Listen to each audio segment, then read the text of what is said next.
It's the show that magicians around the globe don't want you to see. The Masked Magician is back, out of hiding, daring to expose the world's most highly guarded secrets. You'll find out how they perform amazing appearances, death-defying escapes, baffling levitations, astounding vanishes,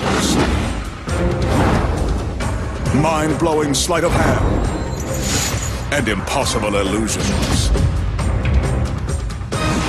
No magician is too famous. No trick too big. No secret too sacred. The magician's code will be forever broken. On magic's biggest secrets finally revealed.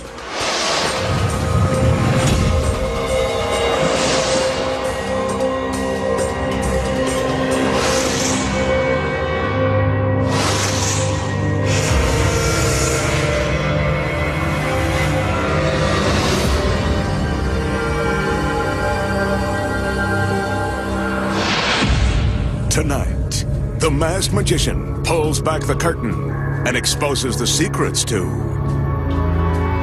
crushing a beautiful woman with a steel plunger and making her vanish while suspended in midair, floating through a solid steel frame without wires, plus penetrating a plate glass window without shattering it to pieces. And much more, right now on Magic's Biggest Secrets finally revealed. This corrugated metal enclosure will be the site of the magician's first illusion tonight. As we can see, the enclosure is completely empty and free from magical gimmicks. Inside is an empty steel frame. Before the magician is a steel panel. It's also empty, solid, and free from gimmicks. Attached are these thick straps. When straps are securely attached to something, you know they'll be securely strapping someone.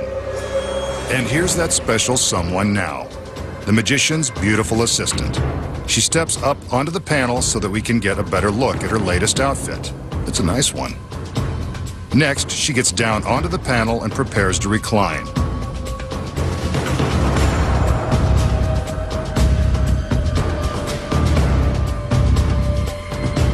The magician calls in 2 male assistants to help him. Apparently, she's more than he can handle. The assistants strap the girl to the panel, just as I suspected. At least she's dressed for it. Remember, there are no camera tricks involved.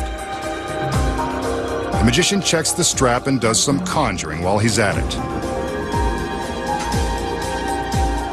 He calls in 2 more assistants, and the 4 men lift the panel and carry it into the metal enclosure. They position the panel within the empty steel frame and lock it in place. We can see how tightly the girl is strapped down. He doesn't want her to get away.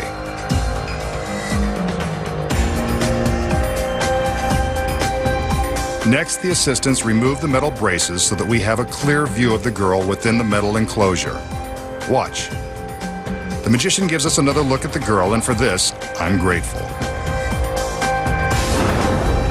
He conjures a cloud of smoke. A flash. She's gone. The girl and the steel panel have vanished in an instant. But where did she go? We'll just have to wait for the magician to show us how it's done. So how did the magician make his lovely assistant vanish while suspended in midair? It's not a camera trick. Here are the secrets. The first secret is in the sheet metal enclosure. Concealed in the back wall is a secret panel, behind which is a stagehand. We'll learn more about his role later. When the illusion begins, the girl is strapped to the metal panel. The magician and his assistants take great care to strap the girl securely so she can't go anywhere. Next, the panel is moved to the metal framework inside the enclosure. The framework contains several secrets. First off, the straps are real and it's critical to the girl's safety that they are securely fastened. They're padded for her comfort. But we'll get to that in a minute. When the assistants are securing the panel to the frame, what you don't notice is that they're releasing secret latches positioned in the corners of the frame. See? The latches flip out of the way. During the performance, the magician appears to conjure a puff of smoke and an explosion, and the girl is gone. But where did she go? Remember the stagehand hidden behind this secret panel? At the precise moment the explosion goes off, the stagehand opens his window and releases a lever on the frame that rotates the panel and the girl, concealing her from view. Now she is being supported by the padded straps, which protect her from falling to the floor below. The entire mechanism is designed so that this one tiny lever is all the stagehand needs to release in order to make the entire panel flip and conceal the girl. These safety spring locks are built into the frame to stop the panel after precisely 1/2 rotation. So if the girl is strapped to the back of the solid panel, how can we see through the frame to the sheet metal wall? The secret here is that there is a mirror attached to the back side of the panel. When the panel rotates to conceal the girl, the side with the mirror is exposed and reflects the ceiling of the enclosure. The girl appears to have vanished, but we're actually seeing a reflection of the metal ceiling in the mirror. This is one trick that really is done with smoke and mirrors. Next, the masked magician will perform a trick that street magicians have used to mystify unsuspecting victims who end up believing in freakish powers. He'll use a deck of cards and an assistant as his random volunteer. He begins removing the cards a few at a time, telling the girl to say stop whenever she wants. And she does. The card that remains at the top of the stack is offered for her inspection. The magician turns his back so we can get a better look at the card and the girl. King of Clubs.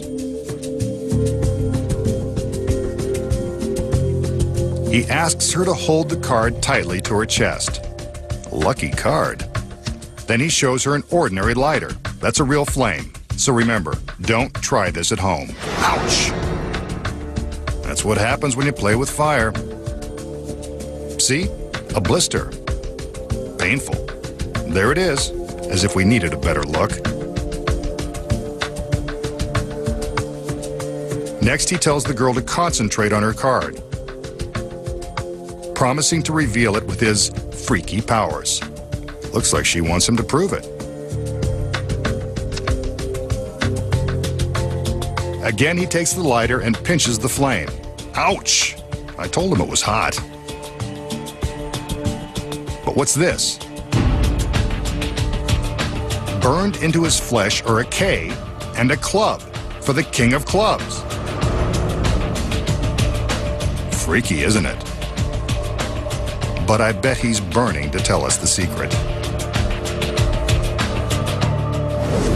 So, how did the magician reveal that he knew the chosen card by branding the image in his flesh? Here are the secrets. Let's start with the cards. The magician knew which card the girl would choose all along, because before the trick began, he marked the location of the King of Clubs with his little finger. He removes a few cards, and when the girl tells him to stop, he removes one final stack. The card on top of the remaining pile is the one he offers to the girl. This is how he makes sure she chooses the king. The magician knows which card she'll choose, but how does he brand the symbols into his skin? The secret here is concealed within the lighter. Embossed into the sides of the lighter are stencils representing 3 values on one side and 3 suits on the other. The small circle on the bottom is the stencil the magician uses to convince us that he's caused a blister with the lighter. He turns his back as the volunteer shows her card, and at the same time he's gripping the bottom of the lighter tightly. The circle leaves a temporary impression on his thumb that looks like a blister. He pretends to burn his thumb and shows us the phony blister to prove it. Next, he tells the girl to think of her card and promises her he can guess what it is. He's really just stalling as he squeezes his thumb and forefinger against the stencils for the club and the king. This tight pressure will leave the appropriate markings in his flesh. When he pretends to burn himself the second time, he can reveal the impressions which have been secretly left by the stencils. And now,